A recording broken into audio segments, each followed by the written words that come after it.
একই তো মিনি চুলা, তার উপরে যদি হুটহাট গ্যাস চলে যায় তখন যে কি একটা অবস্থা হয় তা আর বলার মতো না। অনেক শখ করে একটা মিনি কিচেন বানিয়েছি, সাথে ছোট ছোট চুলা, ছোট ছোট হাঁড়ি পাতিল সব কিছুই নিয়েছি, কিন্তু এতে যে কি পরিমাণের ভোগান্তি হয় একমাত্র শুধু আমিই জানি, আর কেউ জানে না।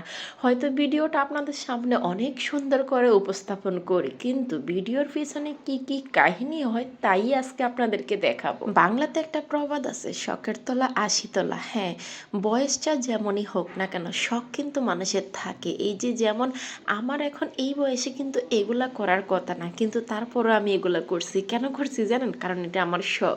আমার এই পরিবারটা আমি তৈরি করছি দীর্ঘ ১ বছর আগে। সবার মতো সচরাচর বড় ভিডিও, মানে বড় রান্নাঘরের ভিডিও আমি আপলোড দিতাম, সবাই যেভাবে দেয় ওভাবেই দিতাম।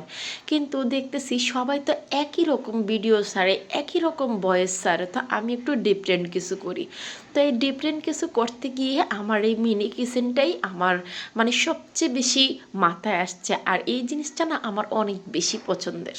আমার সেই ছোটোবেলাতে কিন্তু আমি এরকম ছোট ছোট হাঁড়ি পাতিলে বহুত বহুত রান্না করছি, তবে হ্যাঁ, কখনো আমি নিজ হাতে একটা মাটির চুলা বানাই না, কারণ আমি পারি না, পারলে সে না আমি বানাবো। তারপরও শুধুমাত্র এই বয়সে এসে এই মিনি কিচেনে আপনাদেরকে ভিডিও উপহার দিব বলে আমি যে কি কষ্ট করে এই মাটির চুলাগুলা বানাইছি।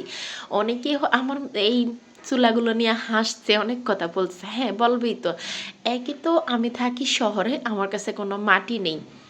তার উপরে আমি গাছের যে টব হয় এই টব থেকে আমি মাটিগুলো নিয়েছি, কিছুটা মাটি আছে আর সবটাই কিন্তু বালি।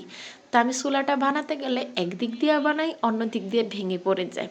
তারপরও অনেক কষ্ট করে আমি মাটির চুলাটা বানাইছি। তো মাটির চুলাতে কিন্তু লার্কি পাওয়া যায় না, তার উপরে প্রচুর পরিমাণের বাতাস, প্রচুর পরিমাণের ধোঁয়া আর কালি সে তো আছেই। তো এত কিছু চিন্তা করে কিনলাম একটা ছোট গ্যাসের চুলা। ২-১ দিন রান্নার পরে ওই চুলাটারও গ্যাস চলে গেছে। এমন একটা অবস্থায় আছি রে ভাই, ওই গ্যাসের ক্যানটা নিয়ে আমি প্রায় ৩ দিন ধরে রাস্তায় ঘুরছি। হ্যাঁ, প্রত্যেকটা দোকানে দোকানেই গেছি, কারণ যেখান থেকে আমি এই গ্যাসের চুলাটা কিনছি ওরা বলে দিয়েছে কোন কোন দোকানে গেলে এই ক্যানে গ্যাস ভরা যাবে, বা এরকম একটা সাজেস্ট করছিল আমাকে, কিন্তু আমি পাইনি। তো না পাওয়াতে কি করলাম, অর্ধেক রান্না শেষে যখন আমার গ্যাসটা চলে গেল তখন আবার আমি মাটির চুলাতে রান্না বসালাম। সব সময় আপনাদেরকে পরিপাটি কাজটা দেখাই, পরিপাটি রান্না দেখাই, কিন্তু এই রান্নার পিছনে যে কত কত কিছু হয়ে যায় সেগুলো আর আপনাদেরকে দেখাই না, কারণ এত কিছু দেখানোর সময় কই বলেন? আমার ভালোবাসার মানুষগুলো সবসময় পরিপাটি জিনিসই পছন্দ করে, তার পিছনে কি হলো না হলো তারাও জানতে চায় না, আর আমিও আগ্রহ করে তাদেরকে দেখাই না। যাই হোক, অনেক ধোয়া, অনেক কালি, সব কিছু মিলিয়ে ঝিলিয়ে আমি আজকের রান্নাটা শেষ করলাম, আর আজকের গল্পটাও